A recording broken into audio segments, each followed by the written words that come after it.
Alright, so today we're going to talk about north-south position. So the first thing is to determine how to do it properly.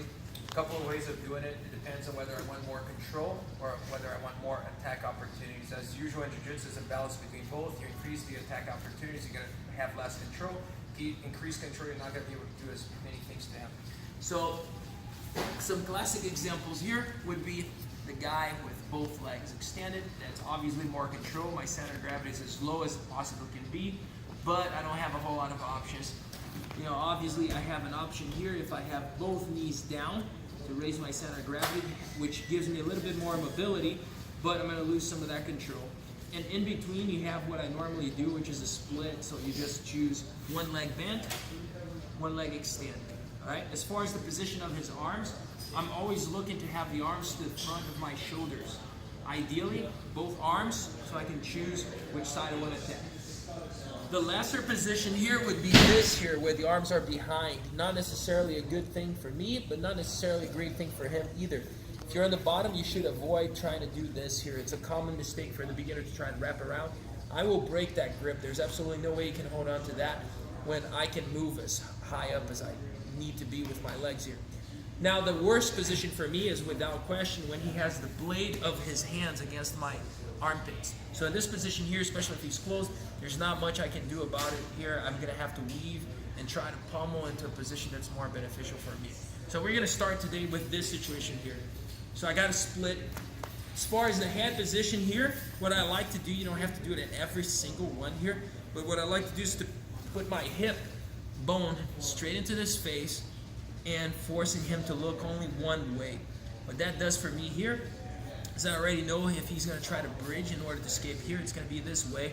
So I'm pretty safe and very comfortable knowing that he's not going to go this way here. So it gives me certain advantage, like narrow down the opportunities to 50%.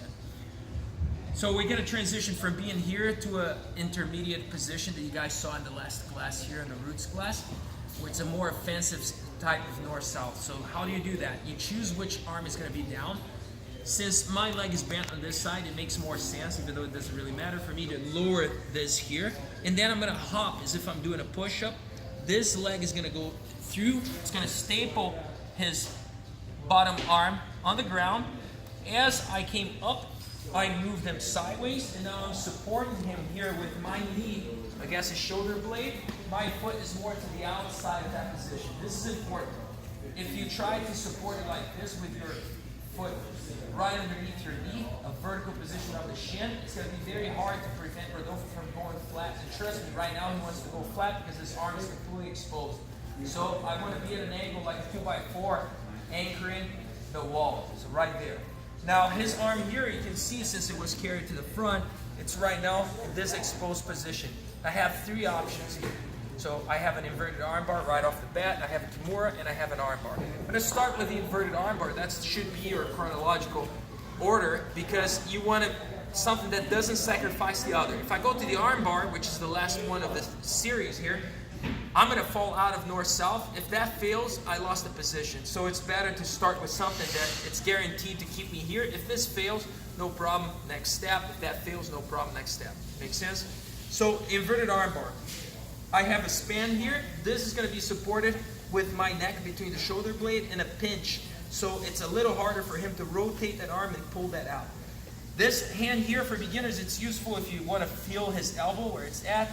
As you're more advanced, you can do it just like this here. I'm going to curve my body, crunch, so there's separation between his arm and my belly. Because if you're upright, applying pressure, there's absolutely no lever. So crunch here and apply pressure to get the finish. So again, from the beginning here, arm, arm, choose the side that goes here. Does it make a difference which side? Like, what if I have this here? Is it okay? Yeah. But it's just a longer step. So if you really want to make it the elegant thing of shortening your steps, this is better. So here, anchor that support, force him to go sideways, controlled by the elbow, apply pressure until you get the tap. So I'll do it with this other split. Usually, for whatever reason, I prefer to keep my left leg extended, so I would probably do it like that, even though it makes less sense. Longer step, same position. If I wanted the Kimura, it would be here. We're going to see it later. If I wanted the armbar, it would be here. We're going to start with this one here, pinch. pressure, and that's your inverted armbar. Questions? Okay, you don't want to be sitting on that person's face. Just wrong, plain wrong. Don't do it, don't crush it.